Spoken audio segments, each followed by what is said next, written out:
ಪ್ರೀತಿಯ ವೀಕ್ಷಕರಿಗೆ ಶಂಕರಾನಂದ ಟಿವಿಗೆ ಸ್ವಾಗತ ಸುಸ್ವಾಗತ.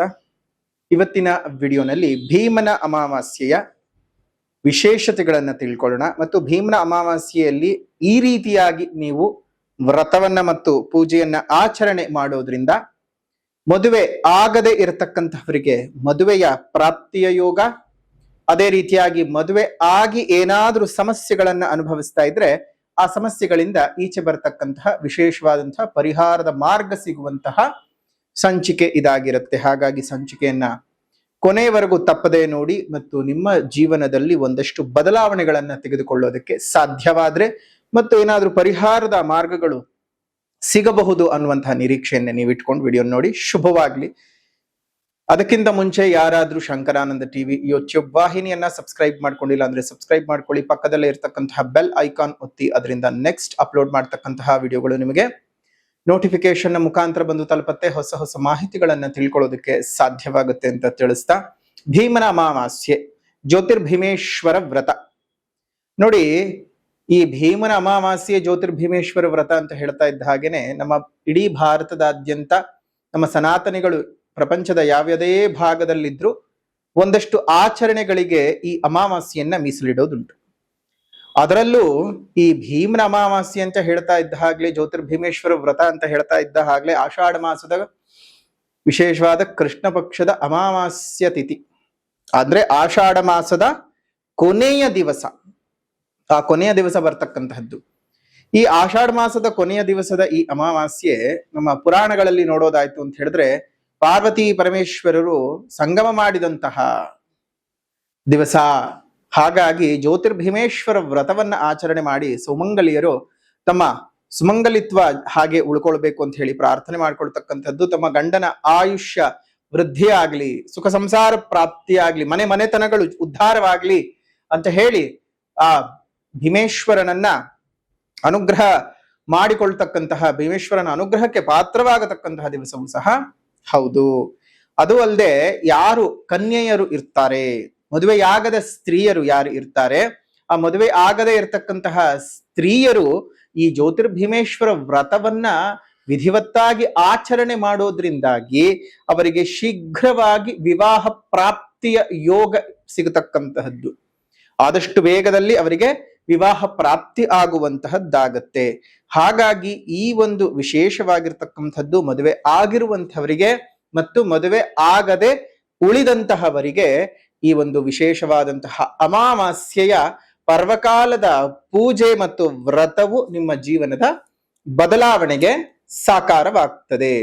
ಇಲ್ಲಿ ಇಷ್ಟು ಮಾತ್ರನೇ ನಾವು ಯೋಚನೆ ಮಾಡೋಕ್ ಸಾಧ್ಯ ಇಲ್ಲ. ಕೇವಲ ಮದುವೆ ಅಥವಾ ಮದುವೆ ಆಗದೆ ಇರುವಂತಹದ್ದು ಅಷ್ಟು ಮಾತ್ರ ಅಲ್ಲದೆ, ಹೆಣ್ಮಕ್ಳು ವಿಶೇಷವಾಗಿ ತಮ್ಮ ಮಾಂಗಲ್ಯದ ಭಾಗ್ಯ ಗಟ್ಟಿಯಾಗಿ ಉಳಿಬೇಕು ಅಂತ ಹೇಳಿ ಪ್ರಾರ್ಥನೆ ಮಾಡಿಕೊಳ್ತಕ್ಕಂತಹ ಶುಭವಾದ ದಿವಸ. ಯಾರಿಗೆ ವ್ರತಾಚರಣೆ ಮಾಡೋದಕ್ಕೆ ಸಾಧ್ಯವಿದೆಯೋ ಅವರು ವ್ರತಾಚರಣೆಯನ್ನ ಮಾಡಿ ಆ ಭೀಮೇಶ್ವರನ ಪೂಜೆಯನ್ನು ಮಾಡೋದ್ರಿಂದ ಸಂಪೂರ್ಣವಾದ ಅನುಗ್ರಹ ನಿಮ್ಗೆ ಪ್ರಾಪ್ತವಾಗ್ತದೆ. ಅದರಲ್ಲೂ 2 ಮಣ್ಣಿನ ದೀಪಗಳನ್ನ ತೆಗೆದುಕೊಂಡು ಆ ಮಣ್ಣಿನ ದೀಪಕ್ಕೆ ದೀಪಾರಾಧನೆಯನ್ನು ಮಾಡ್ತಾ ಶಿವಪಾರ್ವತಿ ಅಂತ ಹೇಳಿ, ಪರಮೇಶ್ವರ ಪರಮೇಶ್ವರಿ, ಕಾಮೇಶ್ವರ ಕಾಮೇಶ್ವರಿ ಅಂತ ಹೇಳಿ ಪೂಜಿಸಿ ವಿಧಿವತ್ತಾಗಿ ಅದನ್ನ ಆರಾಧನೆಯನ್ನು ಮಾಡೋದ್ರಿಂದಾಗಿ ತುಂಬಾ ವಿಶೇಷವಾಗಿರ್ತಕ್ಕಂತಹ ಫಲಿತಗಳು ನಿಮ್ಮ ಜೀವನದಲ್ಲಿ ಬರುತ್ತೆ. ಅದರಲ್ಲೂ ಹೊಸದಾಗಿ ಮದುವೆ ಆಗಿರ್ತಕ್ಕಂತಹ ಹೆಣ್ಮಕ್ಳು 9 ವರ್ಷಗಳ ಕಾಲ ಈ ಜ್ಯೋತಿರ್ಭೀಮೇಶ್ವರ ವ್ರತದ ಆಚರಣೆಯನ್ನ ಮಾಡಬೇಕು. ಮಾಡೋದ್ರಿಂದ ದೀರ್ಘ ಸುಮಂಗಲಿತ್ವ ಉಳಿಯುತ್ತೆ ಅನ್ನುವಂತಹ ನಂಬಿಕೆ ನಮ್ಮಲ್ಲಿ ಇರ್ತಕ್ಕಂತಹದ್ದು. ಇದೆಲ್ಲ ಒಂದು ಭಾಗಗಳ ಆದವು. ಆದ್ರೆ ಎಷ್ಟೋ ಜನಕ್ಕೆ ಏನೇ ವ್ರತ ಪೂಜೆಗಳನ್ನ ಮಾಡಿದ್ರೂ ಸಹ ಅನುಕೂಲ ಆಗದೆ ಇರ್ತಾರೆ.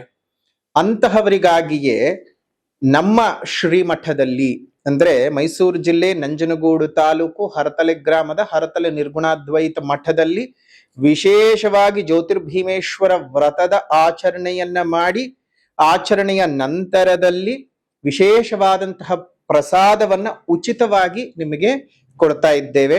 ಆ ಪ್ರಸಾದವನ್ನ ಹಳದಿ ಬಟ್ಟೆಯಲ್ಲಿ ಕಟ್ಟಿ ನಿಮ್ಮ ದೇವರ ಮನೆಯಲ್ಲಿ ಇಟ್ಟು ಪ್ರತಿನಿತ್ಯವೂ ಸಹ ಆ ಪರಮೇಶ್ವರಿಯನ್ನ ಧ್ಯಾನವನ್ನ ಮಾಡ್ತಾ ಅದಕ್ಕೆ ಪೂಜೆ ಮಾಡೋದ್ರಿಂದ ಆದಷ್ಟು ಬೇಗ ಶೀಘ್ರ ವಿವಾಹ ಪ್ರಾಪ್ತಿ ಆಗ್ತದೆ. ಅದು ಗಂಡು ಮಕ್ಕಳಾಗಿರ್ಲಿ ಅಥವಾ ಹೆಣ್ಣು ಮಕ್ಕಳಿಗಾಗಿರ್ಲಿ.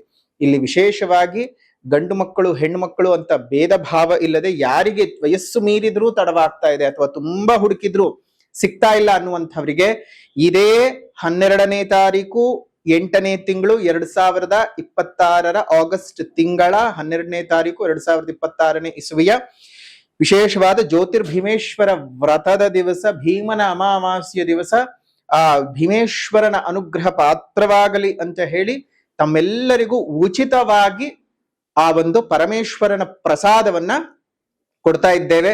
ಯಾರು ಬೇಕಾದ್ರೂ ಬಂದು ಅವತ್ತು ಪ್ರಸಾದವನ್ನ ಕಲೆಕ್ಟ್ ಮಾಡ್ಕೊಂಡು ಹೋಗಬಹುದು.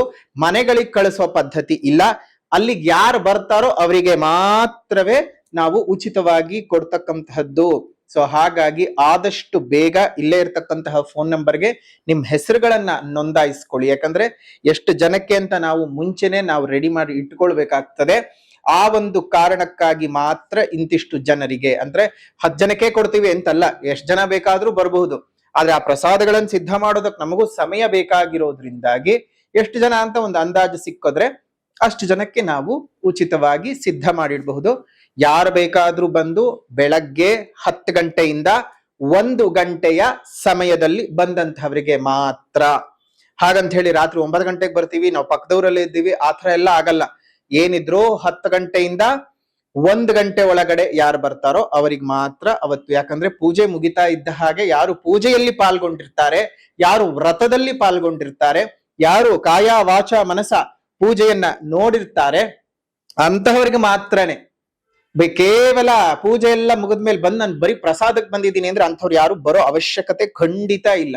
ಯಾರಿಗ್ ದೇವ್ರ ಮೇಲೆ ಭಕ್ತಿ ಭಾವ, ನಮ್ಮ ಮನೆ ನಮ್ಮ ಮಕ್ಕಳು ನನ್ನ ಮನೆತನ ಉದ್ಧಾರ ಆಗ್ಲಿ ಅನ್ನೋ ಭಾವ ಇರುತ್ತೋ ಅಂಥವ್ರು ಯಾರು ಬೇಕಾದ್ರೂ ಪೂಜಾ ಸಮಯಕ್ಕೆ ಬನ್ನಿ. ಪೂಜಾ ಸಮಯಕ್ಕೆ ಬಂದವರಿಗೆ ಮಾತ್ರವೇ ಉಚಿತವಾಗಿರ್ತಕ್ಕಂತಹ ಪ್ರಸಾದವನ್ನ ನಾವು ಕೊಡ್ತಕ್ಕಂಥದ್ದು. ಸೊ ಹಾಗಾಗಿ ನಾವು ಕೊಡುವಂತಹ ಆ ವಿಶೇಷವಾದ ಪ್ರಸಾದವನ್ನ ನೀವು ಹಳದಿ ಬಟ್ಟೆಯಲ್ಲಿ ನಿಮ್ಮ ದೇವರ ಮನೆಯಲ್ಲಿ ಕಟ್ಟಿಟ್ಟು, ಹೆಣ್ಣು ಮಕ್ಕಳಿಗೆ ಸಪರೇಟ್ ಆದಂತಹ ಮಂತ್ರದ ಉಪದೇಶವನ್ನ ಮಾಡ್ಕೊಡ್ತೀವಿ, ಗಂಡು ಮಕ್ಕಳಿಗೆ ಸಪರೇಟ್ ಆಗಿರ್ತಕ್ಕಂತಹ ಮಂತ್ರದ ಉಪದೇಶವನ್ನ ಮಾಡ್ಕೊಡ್ತೀವಿ. ಆ ಮಂತ್ರಗಳನ್ನ ಹೇಳ್ತಾ ನೀವು ಪೂಜೆ ಮಾಡೋದ್ರಿಂದ ನಿಮಗೆ ಶೀಘ್ರ ವಿವಾಹ ಪ್ರಾಪ್ತಿಯಾಗತ್ತೆ. ಇದು ಮತ್ತೆ ಮುಂದಿನ ಭೀಮನ ಅಮಾವಾಸ್ಯೆಯವರೆಗೂ ನೀವು ಕಾಯ್ಬೇಕಾಗತ್ತೆ ಈ ವಿಶೇಷವಾದ ಪೂಜೆ ಮಾಡ್ಬೇಕಂದ್ರೆ. ಹಾಗಾಗಿ ಆದಷ್ಟು ಬೇಗ ಇದೇ ಅಮಾವಾಸ್ಯೆಗೆ ತಾವೆಲ್ಲರೂ ಸಹ ಬಂದು ಪಾಲ್ಗೊಂಡು ವಿಶೇಷವಾದಂತಹ ಈ ಒಂದು ವ್ರತದಲ್ಲಿ, ವ್ರತಾಚರಣೆಯಲ್ಲಿ ತಾವೆಲ್ಲರೂ ಪಾಲ್ಗೊಂಡು ಪರಮೇಶ್ವರನ ಅನುಗ್ರಹಕ್ಕೆ ಪಾತ್ರವಾಗಿ, ಭೀಮೇಶ್ವರನ ಕೃಪೆಗೆ ಪಾತ್ರವಾಗಿ ಅಂತ ಹೇಳ್ತಾ ಈ ಒಂದು ವಿಶೇಷವಾದಂತಹ ವಿಡಿಯೋನ ಇಲ್ಲಿ ಮುಕ್ತಾಯ ಮಾಡೋಣ. ವಿಡಿಯೋ ಇಷ್ಟ ಆಗಿದ್ರೆ ಲೈಕ್ ಮಾಡಿ, ಶೇರ್ ಮಾಡಿ, ಕಮೆಂಟ್ ಮಾಡಿ. ಮತ್ತೊಂದು ವಿಡಿಯೋನಲ್ಲಿ ಭೇಟಿ ಮಾಡೋಣ. ಅಲ್ಲಿವರೆಗೂ ನಮಸ್ಕಾರ. ಲೋಕಾ ಸಮಸ್ತ ಸುಖಿನೋ ಭವಂತು, ಸಕಲ ಸನ್ಮಂಗಳಾನಿ ಭವಂತು, ಸರ್ವೇ ಜನಾಃ ಸುಖಿನೋ ಭವಂತು, ಸಮಸ್ತ ಸನ್ಮಂಗಳಾನಿ ಭವಂತು.